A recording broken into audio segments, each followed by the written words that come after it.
In this video we're going to show you how to add a customer to your Sage 1 account and add their name, address and various other default details to the records. So here we are on our Sage 1 account. We're currently in the contact section in customers, and as you can see there's a few customers already on here, but to add a new one we click on the new customer button at the top right. And then we're presented with a nice simple screen where we just need to fill in as much information as possible.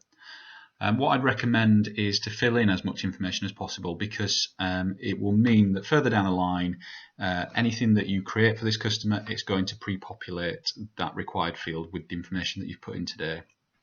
So let's just do an example here. So we'll do example limited as being the new customer.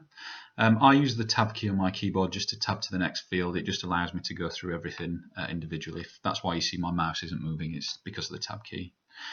It requires a contact name, so we could have Mr. A Customer.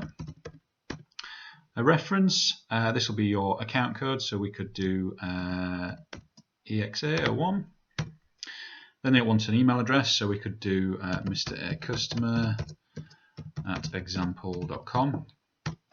And a mobile number, and a landline,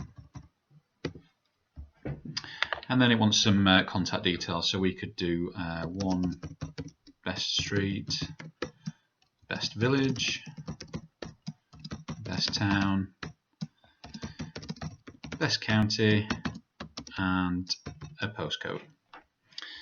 Then it wants to know an account default to where we're going to post this customer's sales to typically. It doesn't have to be fixed, but it just means that when you raise a sales invoice for this customer, it would automatically pre-use this particular nominal code, and it'll just save you having to think about it in the future. So in Sage, 4,000 is typically the main sales nominal.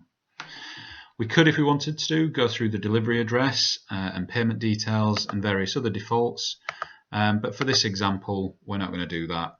We're fine with the standard defaults that Sage is sort of bringing in, such as the payment terms and credit limits and things like that.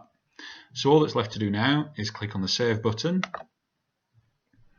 That will add the record to your customer list, which is, as you can see, it's down here, so it's in alphabetical order as far as I can tell in terms of reference perhaps, and if we ever wanted to get back to some details about this customer, you could access that through the app or go onto this section of your Sage 1 account and click on the example limited account, and that will bring up all their names and addresses and contact details.